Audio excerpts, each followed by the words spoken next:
Hello everyone, my name is Rachel Probert and I am a PhD student at the University of KwaZulu-Natal in Durban, which is here in South Africa. Today I'm going to be talking to you about whistle diversity and stability in Indian Ocean bottlenose dolphins in Ponta de Oro, Mozambique. Mozambique is located on the southeast coast of Africa, which is just above South Africa, and the study took place in the Ponta de Oro Reserve. So on our coastline, there are two bottlenose dolphin species. You have the larger Atlantic bottlenose dolphin on the south and west coasts, and the smaller coastal species, the Indian Ocean bottlenose dolphin, on the east coast. So there's not much known about the whistling behavior of the Indian Ocean bottlenose, and there's far less information than the Atlantic bottlenose dolphin. And these two are quite genetically different, so we would expect this to be reflected in their vocal characteristics. So whistles are a social sound in bottlenose dolphins, and they make up 50% of their repertoire. Bottlenose dolphins are known to produce individually distinctive whistles that convey identity information, and these are called signature whistles. In the Atlantic bottlenose dolphin, signature whistles are a useful tool for acoustic monitoring. So the aim of the study is to determine signature whistle use in the Indian Ocean bottlenose dolphins, or T. aduncus, by investigating firstly the diversity between individuals. So for a whistle to be a signature whistle, it needs to be individually distinctive. And the difference in whistle contours, if any, between each individual is important for acoustic monitoring. So the second thing we investigated is with whistle stability within an individual. Temporal stability means that the information encoded in the whistle contour does not change over time, which is an important component of a signature whistle. So how did we do this? So step one, we have our recording set up, as you can see in the top left. So this is a sound trap hydrophone which is connected to a GoPro. So step one, grab your equipment and jump in the water. What we are looking to record here in step two are bubble streams, and we look back into the recordings to find these. So I'm going to show you a video of what a bubble stream is.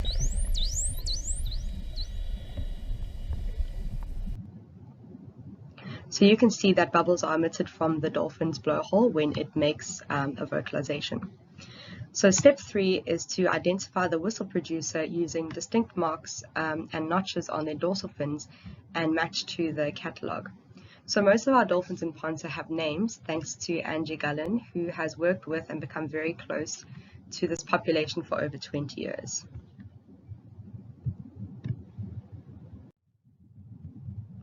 The whistles included in the analysis were whistles that were in SIG-ID bouts, so 3 to 4 whistles within 10 seconds of each other, and also included were single multi-looped whistles. So a total of 873 loops were extracted from 343 whistles from 15 known individuals, and the data was collected between 2009 and 2020. So all the whistle contours were split into loops if they were multi-looped and traced in Beluga, which is a MATLAB script, and then ran in ArtWarp to look at stability and diversity. So ArtWarp is an unsupervised categorization software. So as you can see, most of the whistles were produced during encounters with humans, as indicated here by the dark gray. The animals willingly swam with us and displayed excited behavior accompanied by lots of whistling. So of all the human interactions, whistles were produced most during what we call the circle swim. So that was about 60% of the whistles, and then about 36 while swimming between the snorkelers. So just an example of circle swim behavior, which was one of the most common behaviors seen while they were interacting.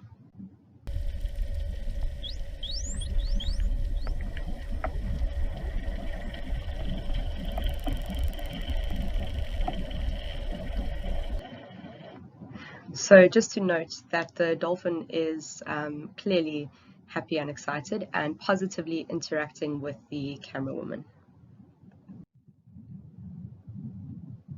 Okay, so the results. So all whistle loops were grouped by individual, and these were visually inspected for similarities or clear distinctiveness. These were then categorized in ArtWarp, which is again an unsupervised neural network used for categorization of the whistle contours. So here all the contours are grouped by owner and plotted on top of one another. So you can see how similar some of the contours are. So for example, these 6 are very similar to one another. So they are all upsweep whistles that slope gradually and have an inflection point at the top. And here these 8 are very similar to one another as well. So they're again upsweep whistles that slope gradually, except these do not have inflection points, with exception of the 2 individuals, so the middle right on the far right and then the bottom far right. A couple of their whistles do have inflection points.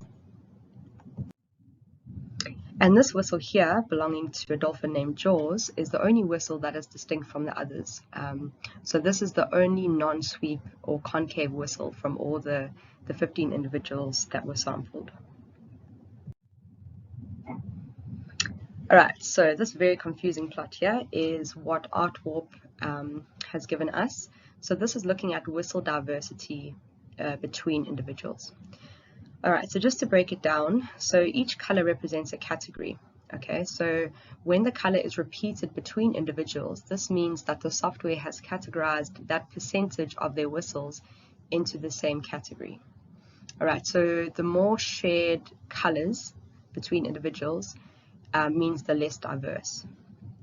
So as we saw in the previous plots of the whistle contours, the only visually distinctive one was Jaws, which is represented here in its own black category. Alright, so ArtWarp was easily able to classify this individual on its own, as the contour was very distinct. Because signature whistles encode individual identity information, the temporal whistle stability is an important characteristic of signature whistles.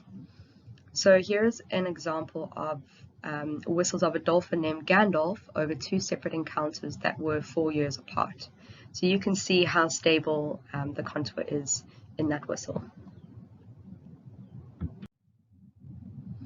Okay, so looking at whistle stability, again, here's what ArtWarp has given us for all 15 individuals. So each color represents a category, like the previous one. So the only thing to note here, the difference between the diversity plot and this plot, is that the same color between individuals does not mean anything. Okay, so we're only looking at each individual on its own. So the first category of all individuals is going to be blue, the second category is going to be orange, and the third is red, and so forth. Okay. So ArtWarp doesn't have all the information that we do when we're grouping the individuals together. Because we have the video evidence, we know with 100% certainty which animal is producing the whistle. So what is ArtWarp telling us? ArtWarp is telling us that 7 out of the 15 individuals display whistle stability over time, which are these 7 over here. And these animals have a predominant category that more than 70% of their whistles belong to. So this shows stability of the whistle contour within these 7 individuals. So on the other hand, the remaining 8 individuals do not have a predominant category that their whistles were grouped into.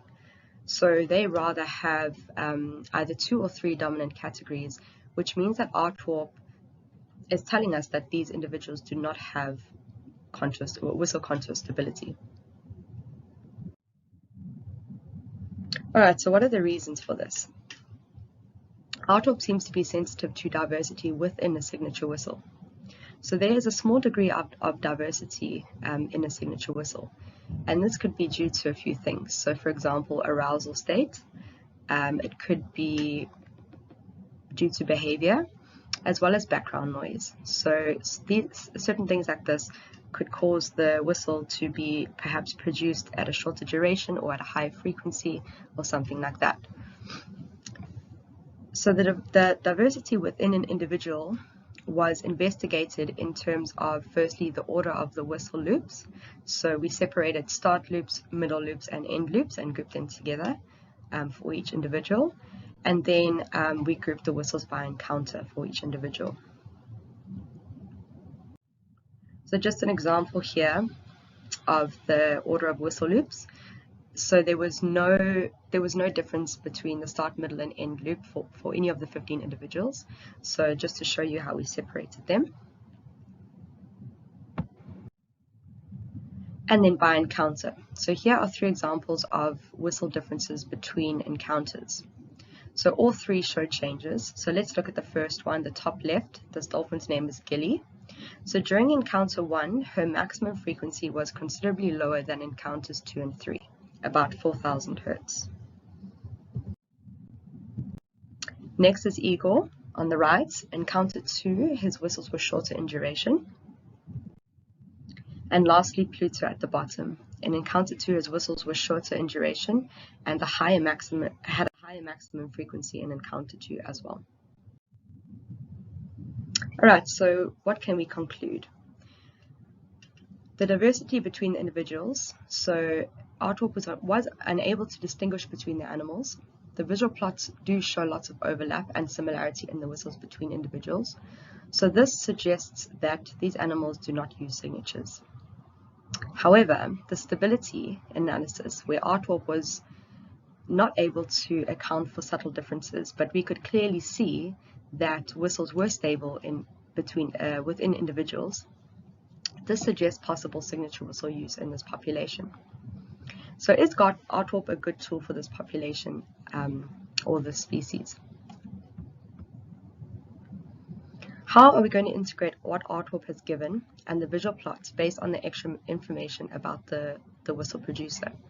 So it's not that Aardwolf is not a good tool, it is just sensitive to these changes as well as contours that are very similar. And lastly, what do the animals perceive? How do they differentiate between one another if we can't without knowing this information? And it's also very interesting to note here that the signature whistle production is very different than the Atlantic bottlenose dolphin, which is a species that again is easily monitored as their signature whistles are quite distinct within their populations. So this has implications for acoustic monitoring. So we are not able to monitor at individual level without having extra information. So without having the video recordings of the bubble streams to confirm the identity of the animal. So we need to perhaps look further, and maybe there are subtle differences in the whistle characteristics, for example, the length of the interloop intervals, so we can tell animals apart. If not, and these animals do not in fact use distinctive signature whistles, then this has implications for monitoring, and because we won't be able to monitor the individuals or the population with acoustics alone. Thank you very much. If you have any questions, I am available to take those now.